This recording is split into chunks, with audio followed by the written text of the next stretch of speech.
احمده ونصلي على رسوله الكريم اما بعد اعوذ بالله السميع العليم من الشيطان الرجيم بسم الله الرحمن الرحيم يخلقكم في بطون امهاتكم خلقا من بعد خلق في ظلمات ثلاث۔ اللہ تعالیٰ فرماتا ہے کہ اللہ تعالیٰ تمہیں پیدا کرتا ہے ماؤں کے پیٹوں میں، فی بطون امہاتکم تمہاری ماؤں کے پیٹوں میں پیدا کرتا ہے، خلقا من بعد خلق فی ظلمات ثلاث، وہ تخلیق کرتا ہے، تخلیق در تخلیق کس طرح فرماتا ہے؟ فی ظلمات ثلاث، تین پردوں میں۔ فی ظلمات، ظلمات سے مراد یہ ہے کہ پردہ یا اندھیرا یا اندر جو اللہ کا ایک نظام ہے، فطرت اس نے بنائی ہے، تین پردوں میں۔ اب جو میں بہت دفعہ بہت بار لوگوں کے ہر دوسرے تیسرے بندے سے سنا گئی، یا آپ کو بھی پتہ ہے ہر بندے کو دیکھ رہے ہیں کہ جیسے ہی کسی کی شادی ہوتی ہے تو اگر مہینہ گزرتا نہیں ہے، 20 دن گزرتے نہیں ہے، 2 مہینے گزرتے نہیں ہیں، تو بھاگ چیک کرا لو، جی بس بچہ کیوں نہیں ہو رہا، کیوں نہیں ہو رہا، اس کو چیک کراؤ، اس کا الٹرا ساؤنڈ کراؤ، یہ کرو وہ کرو۔ تو اللہ سے جنگ لگائی ہوئی ہے۔ اللہ تعالیٰ فرماتا ہے یخلقکم، یخلقکم، وہ تمہیں پیدا کرتا ہے، تمہیں تخلیق کرتا ہے، تمہاری جو کرتا ہے سارا جو نظام ہے اس کو ایک قطرے سے مائکرو جو لیول کا ایک سپرم ہے، اس کو اللہ اپنی اس کی جو نظام فطرت ہے، نظام قدرت ہے، نظام تخلیق ہے، اس کے مطابق وہ اس کو انڈے سے وہ جاتا ہے اور وہ ملتا ہے، اور وہ سارا ایک سلسلہ ہوتا ہے۔ تو ہم کیا کر رہے ہیں ہمارے یہاں کہ جلدی چلے جاؤ جی وہ الٹرا ساؤنڈ کروا لو۔ الٹرا سونوگرافی جو ہے وہ بذات خود ایک، جیسے آپ کو بہت سارے لوگوں کو پتہ ہے کہ کچھ عرصہ پہلے تک یہ ایکس رے والا جو معاملہ تھا، ایکس رے کے معاملے میں بھی جو تھرڈ پرسن ہوتا تھا اس کو کمرے سے نکال دیتے تھے، اور انتہائی مجبوری کے حال میں ایکس رے کرتے تھے کہ وہ ایکس ریز، وہ جو شعاعیں ہیں، ایکس ان کا نام ہے، ان کو جو کسی انسان کے مارتے ہیں تو اس کے اندر سے جو سامنے وہ تصویر کھینچ کے دکھا دیتی ہے، تو اس کے سائیڈ ایفیکٹ کتنے ہوں گے، وہ انسان کو وہ اس کی ریز جو ہیں، وہ شعاعیں جو ہیں وہ کتنی خطرناک اور ڈینجرس ہیں کہ وہ اس میں سے نکال کے تصویر آگے لگا دیتی ہیں۔ تو انتہائی مجبوری کے عالم میں یہ انسانی جو دریافت ہے، انسانی کوشش ہے اور محنت، اور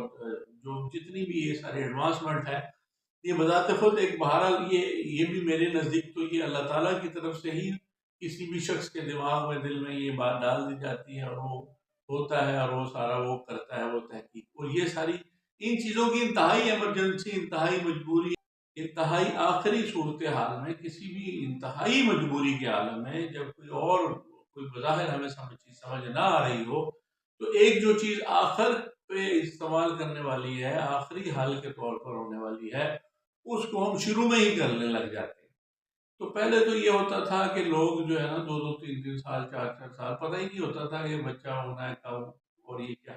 ابھی جب جو کچھ عرصے سے یہ ایسی ایک ٹرینڈ بن گیا ہے، ایک مینٹلٹی ڈیولپ ہو گئی ہے لوگوں کی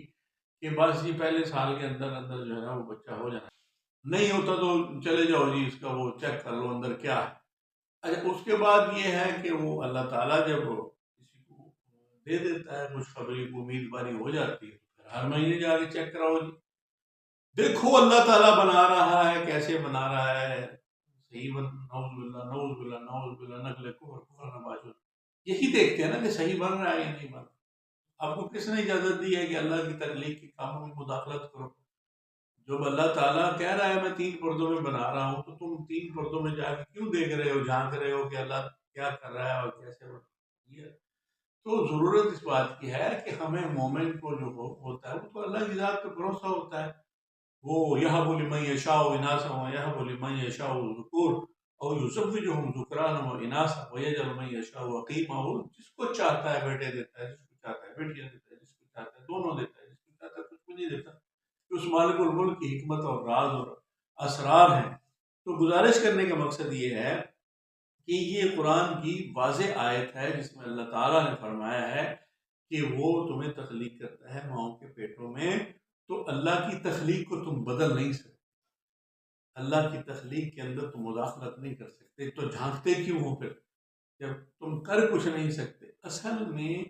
سمجھنے کی ضرورت یہ ہے کہ اس کی جو پس پردہ جو کمرشل مقاصد ہیں لوگوں کے، اب ہم اس کی ڈیٹیل میں نہیں جاتے کہ پھر وہ اور طرح ہو جاتی ہے بات. تو اللہ پہ بھروسہ رکھنا چاہیے، اسی کے حکم سے، اسی کے